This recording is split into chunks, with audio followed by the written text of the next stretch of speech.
Hello, fellow nerds, and welcome to Our Nerdiest Thing. Today, we are live with a very special guest, author Brigid Kemmerer.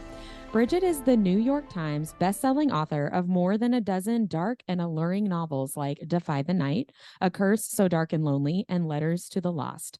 Her stories always feature complex characters facing the challenges of life, both in realistic settings and rich fantasy worlds, making her a beloved author among young adult readers.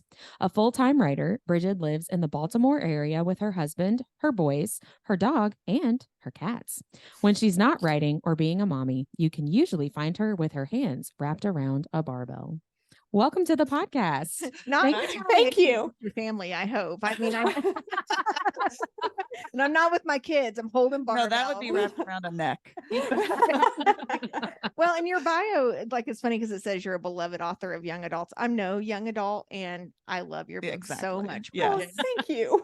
But here's one thing before we get started. The questions that I will say is I love that your young adult books are actually young adult. Yes.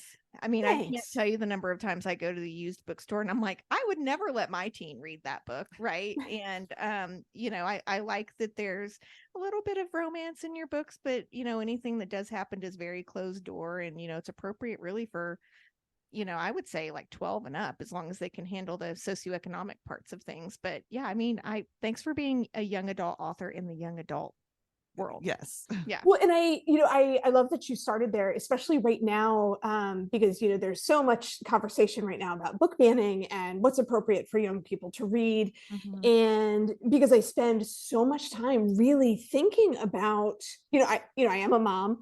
I do have teenagers in the house. I spend a lot of time thinking about what young people read, what kids should be reading. I think about, what I read when I was a kid.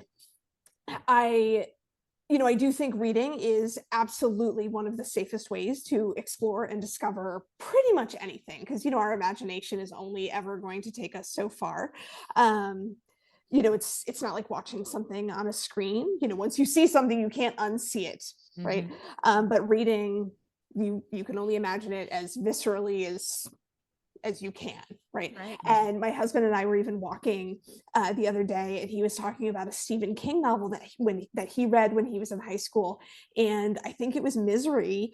And he was talking about how when he read the book, there's this part. Well, I'm not going to get super graphic on your podcast, but he was talking about this part where when he read it, he was like, it's not that bad. He said he read it when he was like 15, and then he saw it when he was 17 in the movie theater, and he was like, that's awful. Like just way worse than I thought. Yes.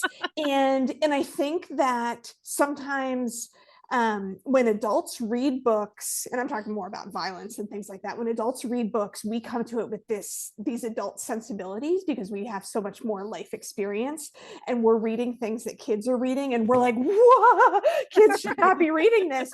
Whereas kids are like, oh, cool. Right. Because they don't have the life experience. And I think a lot about that, especially when I write like intimate scenes. And I know that I have, I do have 11 and 12-year-old readers. I got the cutest email from a 5th grader who was like, oh my gosh, I love you might not think that I am old enough to read your books, but I absolutely am. And I was like, that sounds like something I would have said as a 5th grader. Right. And I have like a 6th grade son, and I'm like, I could see him so writing this like saucy little email to an author. You might not think I should be doing this, but I can. It makes me feel like they've had that conversation with their parents. I'm like, you know what? I'm going to talk to the author herself about this. Brigid, did you reply and tell them it was okay? I haven't replied because I just got it the other day, and it was just such a cute email, and I know that I have readers like that, and I love that, but I know that I also have readers who are adults. So I'm so careful in my crafting of things where if you're an adult who knows, right, but if you're 11, you don't, what I mean? Right. And I spend a lot of time thinking about that. So I really appreciate, what you said, where it is appropriate for young adults, and kids who might not really be ready with, and where things are closed door, but if you're an adult, you definitely get the implications. Of course. And you can tell your husband that I read Amityville Horror when I was 12. and didn't sleep for weeks. I mean, that is still is one of the scariest books I've ever read. But I mean, I also read Stephen King at, 14, 15, and I did too. I didn't think anything of it. But you're right. There's a scene in Misery when you see it, you're like, holy smokes, I can't believe I read that and was just cool with it. Yeah. Yeah. So, It's wild how, like, when you read it, it's just different. It's a different experience. It is. It's nice. My oldest is a 4th grader, and it's nice to be able to trust the media that comes in certain categories, that they actually belong in that category, like we're talking about. Because I can't read every book he wants to read. I can't watch every show. I mean, maybe I should, but I just It's can't. almost impossible. So it's nice to feel like, well, at least with this author, or at least with this, Disney shows or whatever, I can trust that it's going to be appropriate for him. If it's rated TV, PG, or whatever it is, Right. or a YA book, it's actually going to be a YA book from this author. We thank you. Sure. I'm just repeating the same thing that we already said. Oh, no, I mean, we mean it though as Yeah. parents, right? And I mean, as adult readers, we read some pretty saucy stuff, but we also can handle it, right? So Most of the time. So can you tell us a little bit about when you knew you wanted to become an author, and really how you got started and you were able to follow that dream? Sure. I mean, I have always loved reading. I've always loved writing. When I was a child, I used to read all the time. I was very much, this nerdy, bookish kid who was always at the bookstore, always at the library. We moved quite a bit when I was growing up, so I was always a new kid, always a little bit of an outcast. I think something that was really pivotal for me growing up as far as becoming a writer and becoming an author is when I was around 12 years old. We had a librarian that we knew very well, because again, we were constantly at the library. And this was back in the early 90s. And if you imagine the YA section in the early 90s, it was practically non-existent. You had maybe a little bit of Christopher Pike. This was when that was just starting to become a thing. You had like some Lois Duncan, just not very much. And that was kind of like hidden in with the children's books. Yeah. And I remember there was a children's librarian. This was in Montgomery County, Maryland. And I thought she was amazing. And she was beautiful. She had this long curly red hair, and she was from England. She had this amazing accent. And you can imagine 12-year-old me, like, loving stories, and this librarian who knew every single book in the library. Not really, but I thought she did. And she told my mom, oh, well, I'm writing a book and it's going to be published. And I thought this was the coolest thing in the world, that this woman that I knew was also a writer and was going to have a book published. And my mom was like, well, we'll buy a copy, of course. And she did. And it was a young adult novel. And that book was The Silver Kiss by Annette Curtis Claus. It's a book that's still, I think, is still in print. Her probably more popular book is Blood and Chocolate, which I actually think went on to become a movie. But I loved The Silver Kiss so much. I read this book so many times. I could quote you lines right now. And it was so influential to me that just this ordinary woman that I knew, like, wrote a book and it got published. And, just seeing that just anybody could do it. When I started high school, I was just constantly writing. I really wanted to be an author. I was always writing, always looking into what it would take to get published. And what it takes is a tremendous amount of rejection, Right. and, and then, because I was in high school, I, chased other things. I ended up, going to school. I started working in finance. And I remember when I got married, I was still always writing. My husband would play online poker, and I would sit there and I would tap on my laptop and write stories. And he would be like, you're always writing these stories, are you ever going to do anything with them? And I'd be like, well, you're always playing online poker. You're ever going to win any money? If you could win us some money, that'd be great. That's a Right. sick bird. And he was like, no, you should try, like, you're always writing these. So I started looking into it again, more seriously than I ever had really when I was in high school, and started going through the whole rejection rounds again and again and again, and eventually did the whole thing. I'm sure other people have talked about on your podcast too, the whole finding an agent, hundreds of rejections. And then I finally found an agent, and the first book I got an agent with, that one didn't sell. So I had to write another book, and then that one eventually sold. It just took forever, but I love it. I love writing, and I love storytelling, and I love my readers. And now my 16th book comes out in January. I don't know. I love it. Which It I feels like a cannot dream wait come for, true. by the way. Oh, I'm like counting thanks. down the days. It's in Me my too. pre-order. Yeah.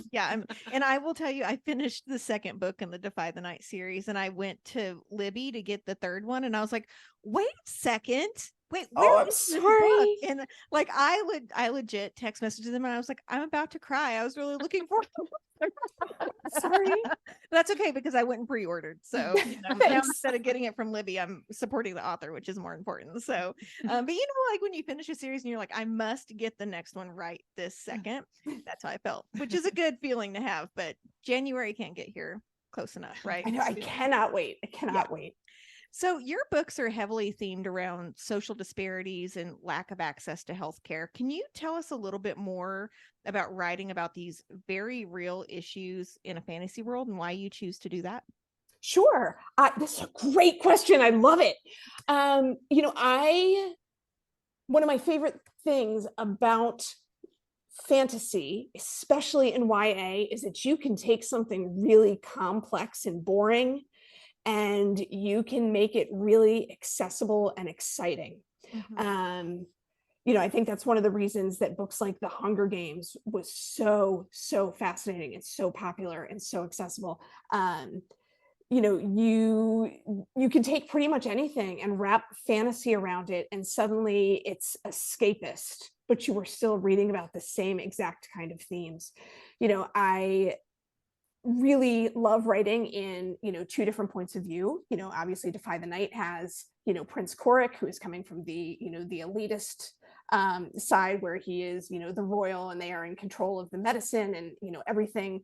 They have access to power and wealth and everything that everyone needs. And then we've got Tessa, who basically has nothing, and everybody is sick, and they don't have medicine or money or food or I have anything. to say, Brigid, it hit a little close to home reading this right after the pandemic. Or, I guess we're still technically, COVID is still happening, but I read it kind of right when the world reopened, and I was like, oh, this is really close to home right now. It was tough because, and I wrote the first draft before any of that had even happened. The first draft was done in, I don't know, September, October of 2019. And I had turned it into my editor. And I remember in January of 2020, she had sent me her edit letter and said, and at the time I was working on A Vow So Bold and Deadly, and she said, don't even open this, don't do anything with it, because we really need to work on A Vow So Bold and Deadly. And I said, all right, I won't mess with it. So I really didn't even read any of her in-depth notes, just her cover letter. And I went back to that in like July of 2020. Oh my gosh. And reading her notes, and one vividly sticks out to me, where there's a note in there that's like, we really don't know how people would react in a full-scale illness situation. Just like you wrote it. And it was really kind of wild having to go back through and do basically do revisions of the book, and really trying to tackle that while we were living through that kind of experience. And there were things that we did have to change, because I didn't, especially when we started to promote the book, every time I would talk about it, I would be like, this is not COVID. It's not COVID inspired. Right. It's really, even the whole point of the book is not, it's not a COVID allegory. It's nothing. Yeah. Yeah, well, I loved it, but like I said, I was like, thanks. Oh, gosh, I think we just went through this. Like, yes. Yeah, but especially, Defy the Night is just something that everyone should read. I recommend it all the time. Thanks. But I do want to talk a little bit about A Curse So Dark and Lonely in that series. And I'm someone who's very vocal about living with the chronic illness, and I'd really love to hear more about your choice to write about a character with cerebral palsy. Sure. So in A Curse So Dark and Lonely, obviously, Harper, who is it's a very loose Beauty and the Beast retelling, and my beauty, Harper, has cerebral palsy, and she when I was coming up with her character. She's from Washington, D.C. And when I was coming up with her character, I knew that Prince Ren was going to be cursed with magic. And I knew Harper was going to get to his castle and meet him and see everything about him. And I knew she was going to be like, you say that you're cursed, but you live in this amazing castle in this amazing kingdom with basically everything you could ever want. You're not all that cursed, dude. You know, what is your problem, right? And I really wanted to juxtapose that with Harper's character. And I wanted Ren to look at her and, you know, see, you know, this scrappy girl from the streets of Washington, D.C., and see, you know, that she walks with a limp and that she's not quite as capable, and that she has some limitations. And, you know, whereas she's basically fighting for her life. And I wanted him to be like, you know, basically like, what is your problem, girl? You know, like, what, you know, how, you know, what is wrong with you? And I could not, in the beginning, I couldn't think of what to do with Harper. Like, what, you know, what would I, what challenges would I give her to make that juxtaposition happen? And when I was growing up, I had a very close friend named Erin who had CP. And we grew up riding horses together when we were teenagers. And she had read, you know, all of my books up to that point, you know, and she was always like, you know, write me into a book.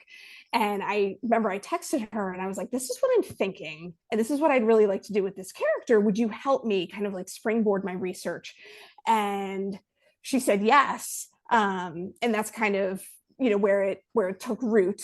And I remember I would send her, we had lots of fun text exchanges, like, all right, if you needed to rescue someone and leap off of a galloping horse to tackle someone, do you think you could physically do that? And she was like, I could, you know. What a great resource. Yes, it was amazing. But then with creating Harper's character, since I don't have CP, it was really important to me. I didn't want to write a book about living with CP. I didn't want to write a book that it was in any way, you know, cliched or stereotypical. You know, obviously, you know, no one character, you know, no condition is going to be a monolith or anything like that. So anytime you write anything that you don't know about, you almost have to over research, because you know, you kind of have to live in that character's head. So I did really have to research as much as I possibly could about the condition, probably too much, but I, you know, talked to pediatricians, I read articles, I talked to lots and lots of people with CP, watched a lot of videos. And then once the manuscript was done, I hired sensitivity readers, and then Bloomsbury also took it upon themselves, which I loved that Bloomsbury did this, to also hire some people. Yeah, just to make sure that we didn't leave anything in the manuscript. I will say I really enjoy that you understand Harper's limitations and you know that she's living with CP, but you don't write her in a way that makes you feel sorry for her. Yeah, she's not a damsel in distress. Right. And I appreciate that as someone who is sick all the time, right? Like, you don't want people to look at you with pity. You don't want people to think that you can't do the things that you can do, but you sometimes need them to ask if you can do it, right? And so I think you do a really, really good job of that in the book. So thank you from me to you for that. Oh, thanks. So let's talk a little bit about the upcoming book in the Defy the Night series, the one we already were talking about that comes out in July, titled Destroy the Day. I know you can't give us spoilers, and honestly, I don't want spoilers because I'm so excited to read it, but what can you tell us about the book? Oh man, it's so hard not to talk about it without spoilers. Okay, give me a little bit. Okay. No, I'm so excited about it. Just, you know, we've at the end of Defend the Dawn, you know, pretty much everyone is in a different place. Everyone is in a different place. You know, we have some unlikely alliances forming. You know, we definitely have some unlikely alliances forming. We have some perhaps unforeseen romances happening. And there are some things that happen that people may be distressed about, but as always, I am just going to ask my readers to trust me until the end. Okay, good. That's good to know. Well, so, I'm very curious about their maybe unlikely alliance with the captain of the ship, right? And what he knows about the medicine. And I don't want to go into that because that is very spoilerish for the entire series.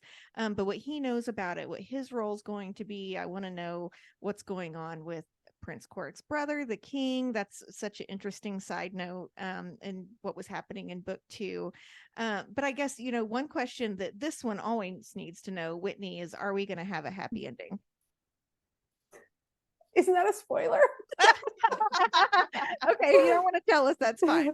But I mean, here's the thing. This is where she and I differ greatly. I like a not happy ending because I'm like, well, that's like the real world and that's how things go. And then Whitney's like, no, they all need to magically live happily ever after. But it's just, Right. different readers like different things. But I mean, generally, though, in all of your books I've read, even if people aren't in the place where you think they were going to go, they're in the place where they should be, I feel like. So it's a happy ending. I think my readers will be happy with the ending. Okay, good. And is this the last book in the series? Is it a Yes. trilogy? Okay. Oh, bummer. All right. Well, I know that you're working on some new stuff, which we'll get into later, but I'm not ready for the series to end yet, to be honest. So I'm excited. Well, so Brigid, we're going to go into a couple of different types of questions. So I'm going to do a speed round with you, and then Mindy's going to ask you some tough and random questions. So first up, we've got our nerdy and dirty speed round, which I'm just going to give you some prompts, and you just tell us the first thing that comes into your mind. I'm ready. Okay? All right. What is the last movie you watched? Oh, wow. I saw it in the movie theater, and now I'm like, oh, the Teenage Mutant Ninja Turtles one. Oh yeah, I saw that My too. husband said it was really good. It was really good. I laughed out loud good. a lot. Yes. It was pretty funny. If you could be any fictional character, who would it be? Any fictional character? I really loved the main character, and I'm blanking on her name, in Kiss of Deception by Mary Pearson. Leah? Is it Leah? Maybe. I'll look it up and put it in the show notes for the listeners. What book series do you always recommend? Kiss of Deception by Mary Pearson. What kind of music does your main character listen to? Oh, wow. I don't know. Like, who? Pick a character. I'm going to ask, I really want to know what kind of music Harper listens to. Harper probably listens to a lot of Taylor Swift. That's exactly what I was thinking. That's hilarious. Okay, so what about Prince Coric? Coric probably listens to like the kind of rap music that guys in the gym listen to. The gym bros. Yeah, yes. Exactly. He definitely is standing in front of a mirror with a wig. Yes. Do that, yeah. Okay, plays or musicals? Musicals. Yes, that is correct. Absolutely. Name a food that you refuse to eat. Snails. That's a good one to pass on, honestly. What paranormal power would you want to have? Flying. Favorite weekend activity? Oh, this is really lame, but I really like walking the dog. That's not lame. I like to do that too. Yeah. If I can do it by myself without my kids following me, then it's real relaxing. What is your favorite holiday? Halloween. Favorite childhood book? Oh, wow. All right. So I don't remember my favorite childhood book, but I loved the Llama Llama books and reading them to my boys so much. I loved them so much that when Anna Dewdney passed away, I actually cried. Really those sweet. books are so precious. I mean, Have you watched any of the episodes on Yes, we watched that until my kids kind of outgrew them, but yeah. Yeah. I like watching those. My kids don't even have to be around. Yeah. I'll just turn it on.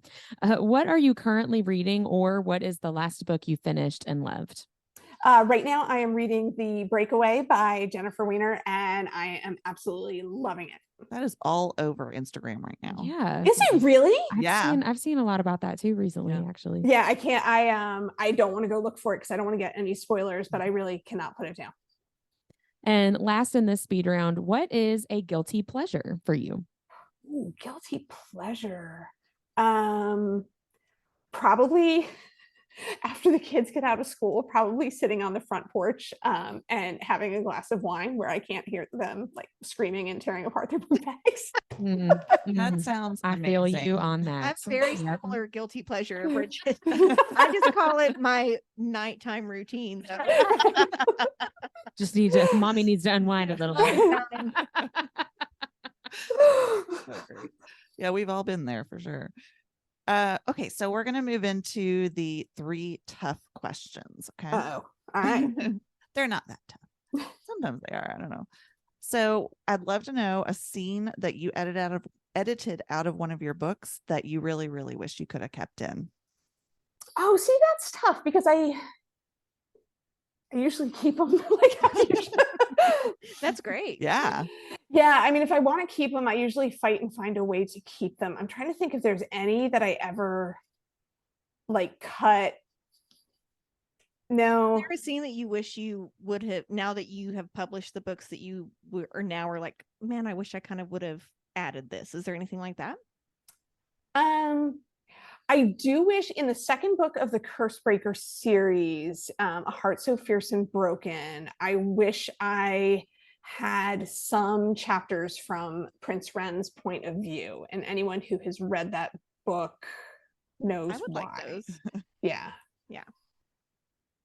All right. And the next one is, what is a super specific detail about any one of your characters that doesn't affect the story, but just really makes you love them? Oh, wow. That is a hard question.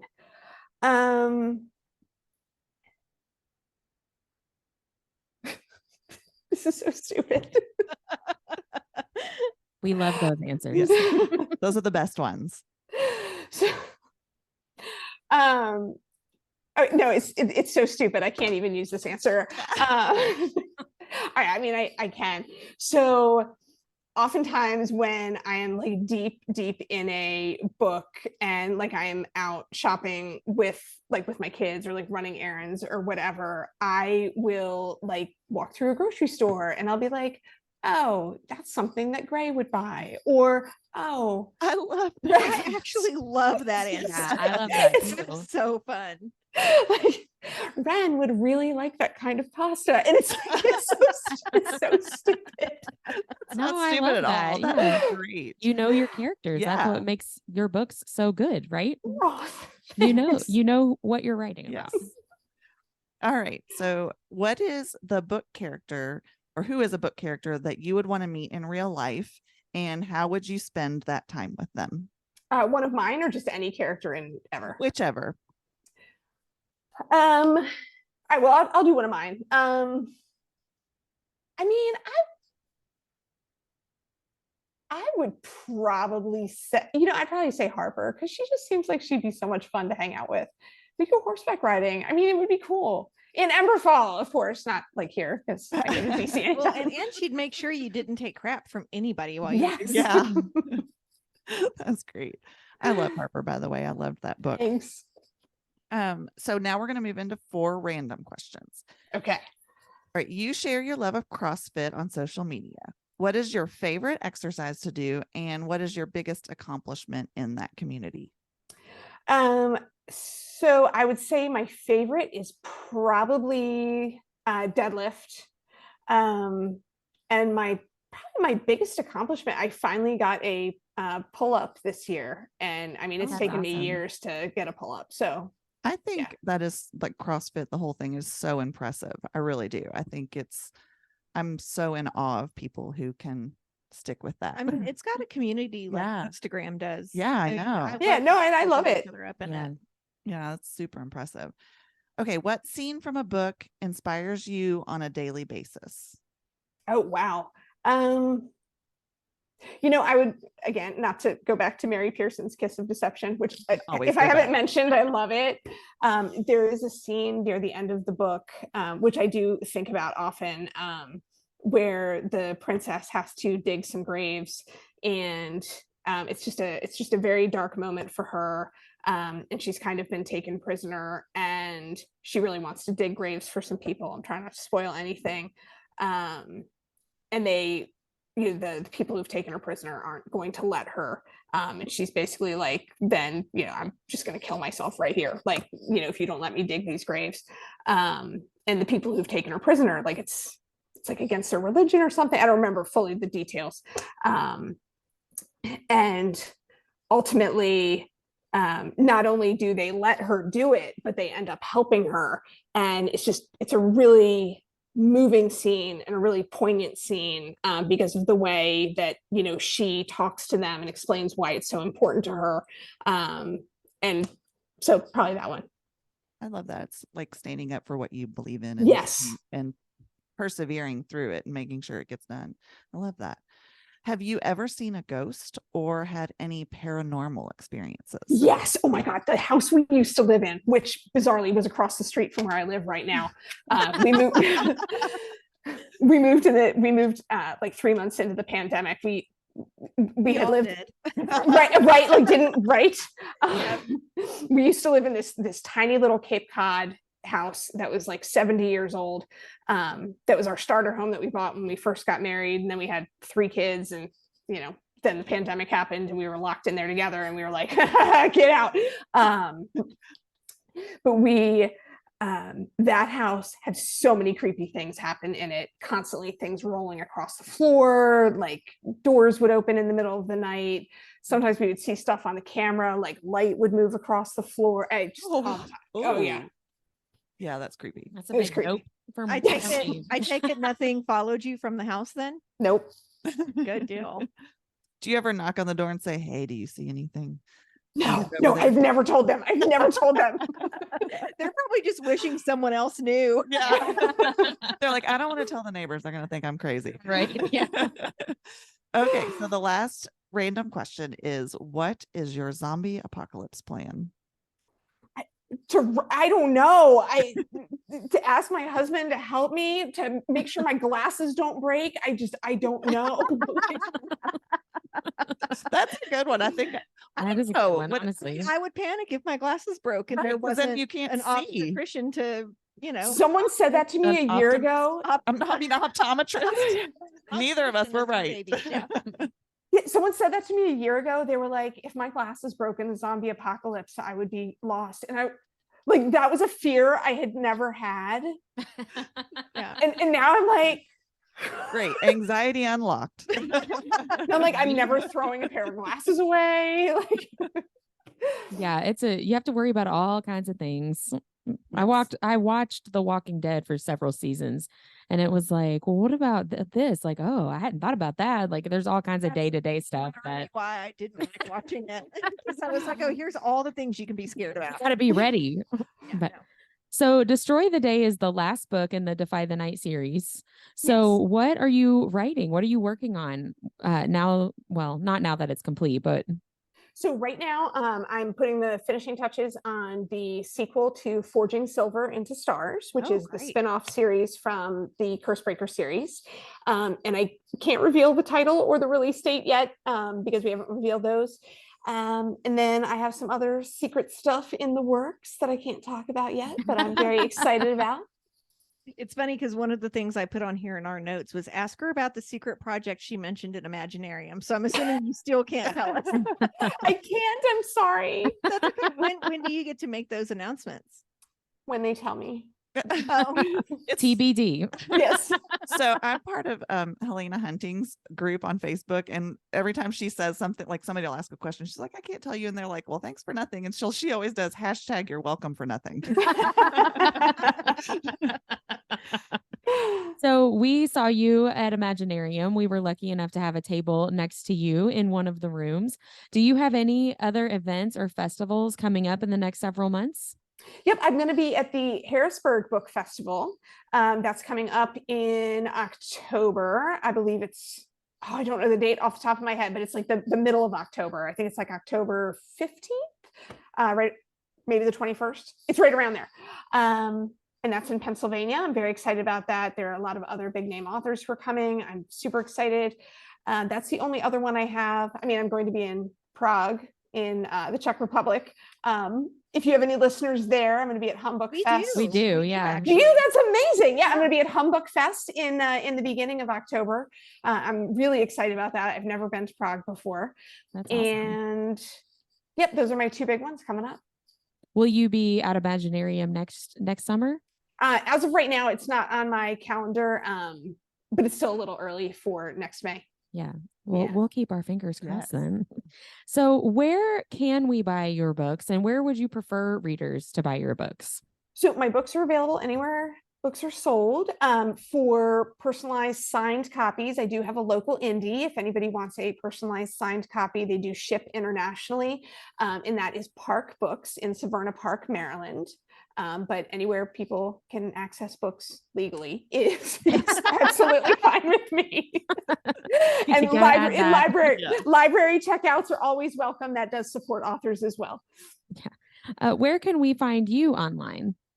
I am on Instagram, TikTok, Facebook, and Twitter. Is it still called on X? X. It's so weird. I think we should just keep calling it Twitter. Yeah, it's just. I'm going to be a rebel. That's just crazy. So the podcast is called Our Nerdiest Thing, and we love to talk about the fandoms that we're a part of, the things that we love to nerd out about, and we end every episode talking about our nerdiest thing of that week that can be book related. It doesn't have to be book related. So we would love to know, first, are you a part of any fandoms? Is there anything that you nerd out about? And what is your nerdiest thing of the week? The one thing that I really do nerd out about, I mean, it's not nerdy. I mean, I definitely nerd out about dogs, especially German Shepherds, CrossFit, way too much. I spend way too much listening to my husband talk about AI, which makes for fascinating conversations right now because with me being.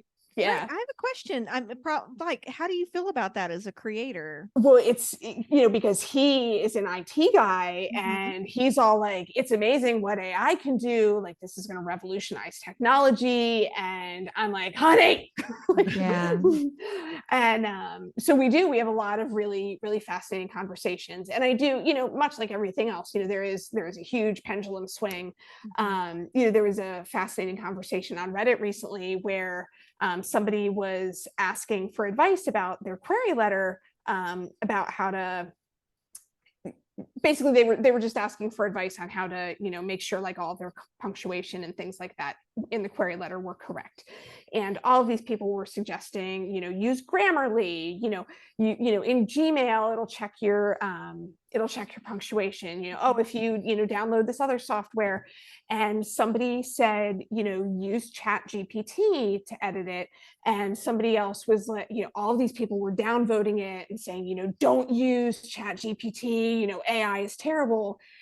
And I think, and this is one of the things that my husband and I have conversations about, really Grammarly and all of these other software, they're also using versions of AI to generate this grammar checking and the punctuation checking and things like that. So, I think some of it is a fundamental misunderstanding. But as far as like using AI to write books, right. Yeah. I have a serious issue too. Yeah. With some writers using AI for their character art in their book covers. Oh yeah. I'm an artist. And so absolutely. And actually there's an art team I'm on, and she's an up and coming author. She's really fantastic, very sweet. And she posted, look at this new character art I created in Midjourney. And I just messaged her separately and I said, listen, I need you to understand why this hurts artists. And she immediately took it down and like messaged the group. There's like 20 of us in there, and she's like, I had no idea that this takes from other artwork. And so I think sometimes just the education part of it is really important, instead of us being like, we're not going to support this person. I think sometimes people just don't know. Yes. because I see it all the time, especially like teenagers, and, you know, very young adults who, you know, who are trying to create like character art just for fun, Right. just for fun, you know, things like that. You know, because once the software is out there, there's no reeling it in. Right. Yeah. So, you know, I do think that it's going to be very interesting to see what comes like with the court cases and stuff like that right now. Yeah. So we'll see. Yeah. We got you totally off track about your Sorry. nerdiest thing of the week. We talked about what we nerd out about it, but I interrupted you before you could talk about your nerdiest thing of the week. My apologies. Oh, no, sorry. My nerdiest thing of the week. I don't know. It could be that AI conversation. I mean, actually, it probably could. I feel we yes, just had about yes, it. I think that should be it. That happens to us sometimes too. I messaged them earlier today. I was like, I think my nerdiest thing of the week is going to be the shirt that I'm wearing because I've worn it for like 3 weeks in a row. Not every day, but every time we've recorded. But It's a yeah, good well, shirt. It looks comfy. thank you so now much. the It is. listeners, every time they watch a video, they're going to be like, Whitney's wearing that shirt There, again. there it is. Same old shirt. Well, thank you so much for being on with us tonight. It has been just a pleasure to talk with you. You are so sweet and kind and fun Aw. to talk to. So thank you so much for being here. Thank you all. This was appreciate it. really so much fun. It was so good to see you all again. Thanks, Yeah, you nice too. to see Hopefully you we'll see you too. in 2024 at an event. I hope so. Have a good one. You Thank too. you. You Bye, too. Bridget. Have a good night. Bye all.